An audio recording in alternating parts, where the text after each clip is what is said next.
Press is saying you're beginning with the Pope's big goodbye, aren't you?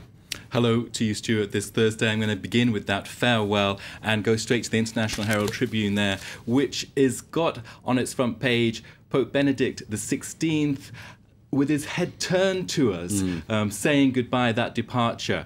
That's in loads of papers, as you can imagine. I'm going to go there to the Wall Street Journal again, a photo screaming Papa, which is the Pope in Italian, of course. And again, him going around on his Pope-mobile in St. Peter's Square. The message there in the Wall Street Journal in its piece is that the stress is on the severity of his decision to renounce the papacy. Nicely summed up in those pictures, isn't it? And you've also been looking at an Italian paper covering Vatican events in full.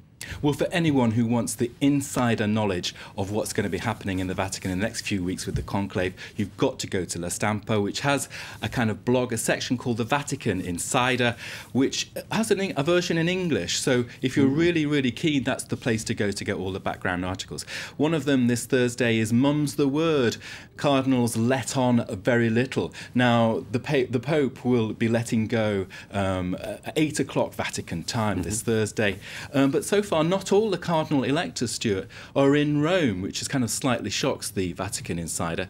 And it's saying, Mum's the word, there are no comments at all from cardinals, not saying anything about the conclave itself, and even less, if that is possible, about the VatiLeaks scandal, of course, which points, some say, to a network of homosexual prelates in the Vatican, a scandal that will perhaps haunt this conclave. OK, we shall, of course, cover the conclave next week or whenever it finally comes to its conclusion. Now, outside of the Holy See, still in Rome, though, the Friends of Syria group representing around 90 governments, they're meeting.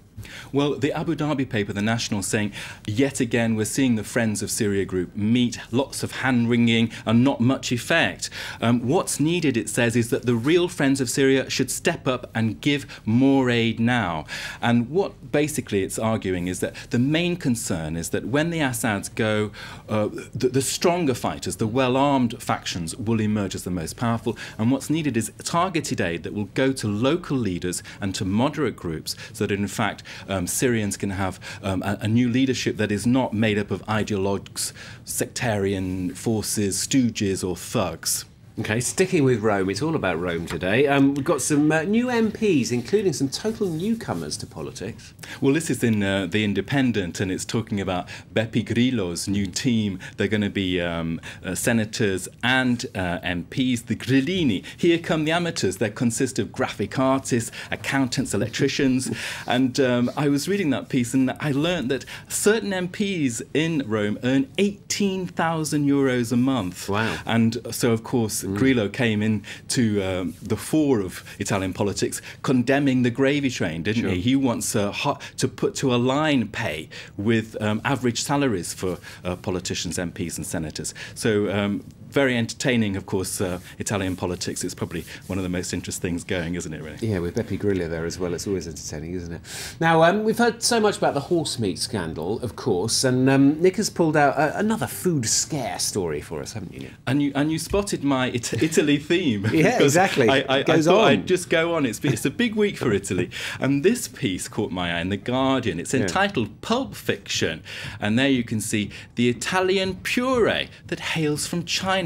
Now, we've all heard about that, as you were saying, the horse meat scandal. Now, what's been going on here? Apparently, a supermarket in the UK has been selling Italian tomato puree that's labelled produced in Italy, but it's come from China. And apparently this is legal under EU rules. You just add water, and if it's canned in Italy, then it's Italian. The catch here, I mean, I was absolutely gobsmacked by this. The catch, though, is that, hold on, 1 minute, the Chinese don't even eat tomatoes. It's not part of their national diet.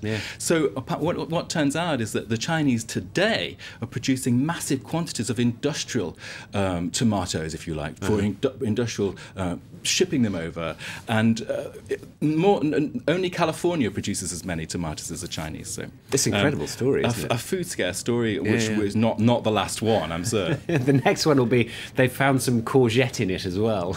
Excellent stuff, Nick. Thanks very much, Nick, with the international papers here on Volkswagen. Let's bring you the latest news headlines then. The first resignation